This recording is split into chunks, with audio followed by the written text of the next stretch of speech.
नमस्कार दोस्तों, हमारे चैनल के अंदर आपका स्वागत है। दोस्तों, नवरात्रे हो और नवरात्रों के अंदर देवी दुर्गा की आराधना और पूजा करने के अंदर भक्त किसी प्रकार की कोई कसर नहीं रखते।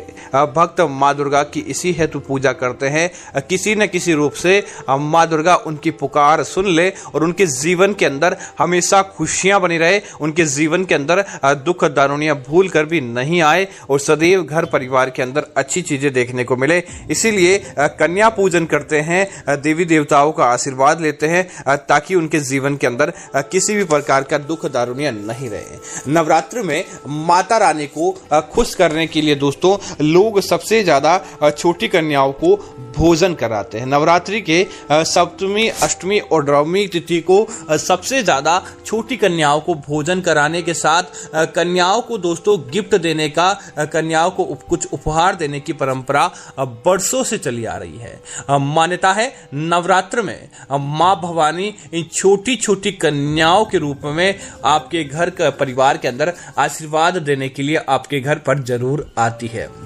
इन कन्याओं को आदर के साथ, मान सम्मान के साथ घर पर बुलाना, इन्हें देवी का रूप मानकर घर के अंदर सम्मान के साथ बैठाना, आसन बिछाकर बैठाना और उनके बाद स्वादिष्ट भोजन करवाकर इनके चरण स्पर्श करके आशीर्वाद लेना। दोस्तों समझ लीजिए, इतना किसी भक्त ने कर लिया तो उन कन्याओं को ऐसा करने से माँ भगवती, माँ दुर्गा साष्टांग रूप में आपके ऊपर बहुत ज्यादा प्रसन्न होती है और आपके घर परिवार को खुशियों से भर देती है। तो दोस्तों बात करते हैं उन छोटी कन्याओं को ऐसी कौन सी चीज दे जिससे आपका भाग्य चमक जाता है, आपकी हर परेशानी तुरंत समाप्त हो जाती है। दोस्तों सबसे पहला होता है लाल वस्त्र। नवरात्र में आप कन्या को भोजन करें तो कन्याओं को उपहार के रूप में लाल वस्त्र देने का दोस्तों विशेष महत्व होता है। अगर किसी वजह से आप लाल वस्त्र देने के अंदर असमर्थ है, आप उन कन्याओं को लाल वस्त्र दे नहीं पा रहे हैं या फिर खर्चा आपका ज्यादा हो रहा है, तो दोस्तों आप उन कन्याओं को बस छोटी सी कन्याओं को उपहार के स्वरूप आप लाल चुनरी भी दे सकते हैं। लाल रंग को दोस्तों वृद्धि का, सौभाग्य का प्रतीक माना जाता है। इसके साथ ही लाल रंग की पोशाक अगर नवरात्रों के दिन आप माता दुर्गा को पहना देते हैं तो समझ जाइए आपका वैवाहिक जीवन मजबूत होता है, आपका मंगल ग्रह मजबूत होता है, आपके जीवन के अंदर किसी प्रकार का दुख दारुणिया नहीं रहता है। दोस्तों नवरात्रि में कन्याओं को भोजन कराने के बाद कम से कम एक मौसमी फल आपको उपहार के स्वरूप जरूर देना चाहिए, जिससे दोस्तों क्या होता है कि जब आप फलदान करते हैं तो समझ जाइए कि माँ देवी आपसे प्रसन्न होती है और यह प्रकृति से जुड़ी चीज होती है।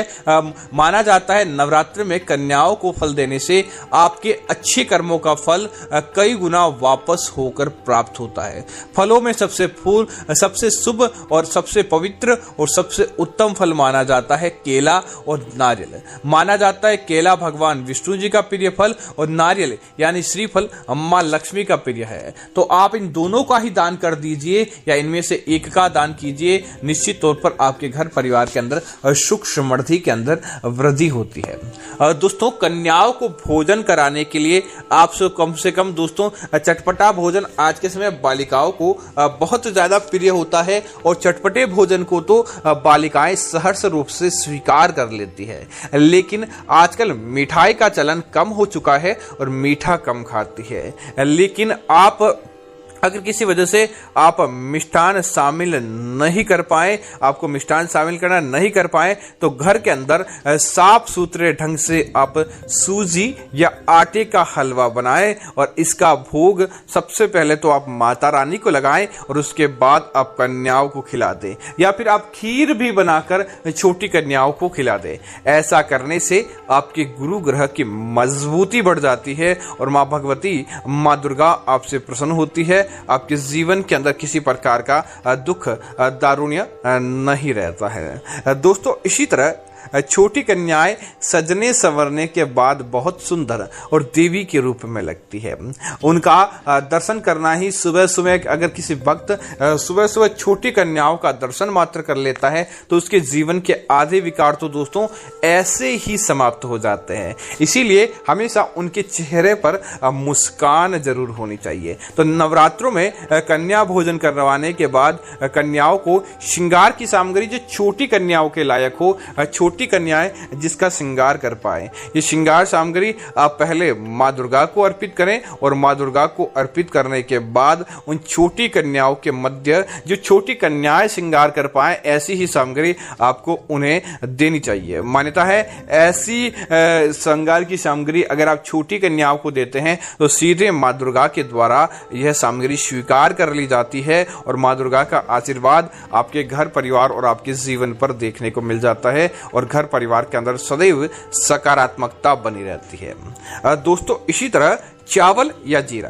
परंपराओं के अनुसार दोस्तों जब कन्याओं को, छोटी कन्याओं को विदा किया जाता है तो विदाई में उनको कोचा दिया जाता है। कोचे में दोस्तों चावल और गुड़ दिया जाता है। मान्यता है इससे आपके घर के अंदर धन धान्य के अंदर दोस्तों असीमित मात्रा के अंदर धन की वृद्धि देखने को मिलती है। धन आपकी जीवन के अंदर, आपकी कुंडली के अंदर कभी भी समाप्त नहीं होता है। और समस्त दोस्तों विदा करते समय भोज से विदा करें तो कन्याओं को उपहार के स्वरूप थोड़ा सा चावल और जीरा देना चाहिए। इससे संपन्नता के अंदर भी वृद्धि देखने को मिलती है। दोस्तों जब आप छोटी कन्याओं को भोजन खिलाते हैं और आप देखते हैं कि जाते समय जिस प्रकार ब्राह्मण को दक्षिणा दी जाती है, छोटी कन्याओं को भी कुछ पैसे देने का रिवाज है और उन्हें पैसे देकर उनका मनोबल बढ़ाया जाता है, उनको आर्थिक संपन्न बनाया जाता है। और दोस्तों मान्यता है कि जब आप उनको वह देते हैं तो माँ दुर्गा के रूप में वापस माँ लक्ष्मी के रूप में आपके घर के अंदर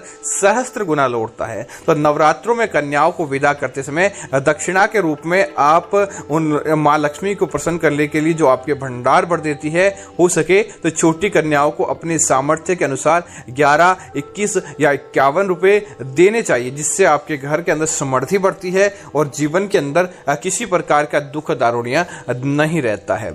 इसी तरह दोस्तों छोटी कन्याएं हैं तो निश्चित तौर पर कुछ स्कूल जाने के लिए तैयार है तो कुछ स्कूल जा रही होती है। जब वह पढ़ाई के लिए जाती हैं तो आप छोटी कन्याओं को ध्यान में रखते हुए उनके निमित्त कुछ उपहार या सामग्री जरूर लेकर आए जो शिक्षा के अंदर उनके काम आए। ऐसी कन्याओं का शिक्षा से जुड़ी सामग्री देना, उनको कॉपी, किताब, रबर, पेंसिल आदि देकर आप उनका मनोबल बढ़ाएं। और दोस्तों जब आप विद्या का संचार छोटी कन्याओं के मध्य करते हैं तो दोस्तों आपको बुद्धिवान बनाती है, आपके जीवन के अंदर कुशाग्रता लाती है और आप जो कार्य करते हैं उसके अंदर 100% आपको फायदा देखने को मिलता है। इसलिए विद्या की सामग्री जरूर दान करें। दोस्तों यह समय गर्मी का है। गर्मी के समय दोस्तों अधिकतर लोग बीमार पड़ जाते हैं। बीमारी के कारण उन्हें कई दोष लगते हैं जिसकी वजह से घर, परिवार, व्यापार सारी चीजों से व्यक्ति को दुखी होना पड़ता है। तो आप चाहते हैं इस बार की गर्मी आपकी आसानी से निकल जाए, माँ दुर्गा का समूचा आशीर्वाद मिले, तो कन्याओं को ठंडाई के रूप में कुछ शीतल पेय जरूर पिलाएं।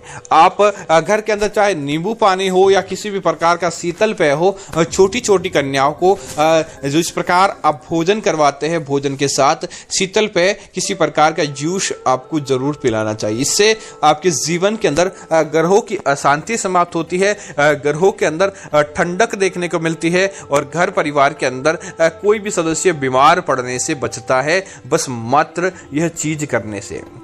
इसी तरह दोस्तों छोटी छोटी कन्याओं को आप, अगर भगवान आपकी किस्मत आपकी भटक चुकी है, आपको किसी प्रकार का रास्ता दिखाई नहीं दे रहा है, जीवन का लक्ष्य नहीं दिखाई दे रहा है, जीवन के अंदर आप आगे बढ़ना चाहते हैं लेकिन आपका मार्ग बंद है, तब आप छोटी कन्याओं को उसी मार्ग, आप जिस मार्ग पर चलना चाहते हैं, आप छोटी कन्याओं के माध्यम से अपना मार्ग प्रशस्त करें। तो आप उन्हें चप्पल, जूते आदि जरूर दें। जब आप छोटी कन्याओं को चप्पल या जूते आदि देते हैं तो ऐसा करके आपके ही सौभाग्य के अंदर वृद्धि होती है, आपका आगे का लक्ष्य प्रबल होता है, आपको आपके जीवन का मार्ग दिखाई देने लगता है। इसीलिए छोटी बालिकाओं को चप्पल का दान भी जरूर देना चाहिए। ऐसा करने से भी माँ दुर्गा की असीम कृपा आपके घर परिवार और आपके व्यापार पर देखने को मिल जाती है। इसी तरह दोस्तों, नवरात्रि के दिनों के दौरान छोटी कन्याओं को जितना ज्यादा हो सके आप कम से कम एक कन्या के पढ़ाई का या एक कन्या की कुछ जिम्मेदारी का खर्च जरूर निभाए। हो सके तो किसी ब्राह्मण की या किसी गरीब कन्या की शादी के अंदर मदद कीजिए, उनका विवाह संपन्न करवाइए। अगर आपकी बेटी नहीं है तो निश्चित तौर पर दोस्तों दुर्गा आपसे इतनी प्रसन्न होंगी कि जो आप चाहते हैं वह आपका कार्य होगा। आपको हर क्षेत्र के अंदर तरक्की देखने को मिलेगी और माँ दुर्गा का समूचा आशीर्वाद मिलेगा। तो तुम उम्मीद करता हूं जानकारी आपको अच्छी लगी होगी। ऐसी अन्य जानकारियों के लिए आप हमारे चैनल को सब्सक्राइब करना ना भूलें। धन्यवाद मित्रों। जय श्री राम मित्रों।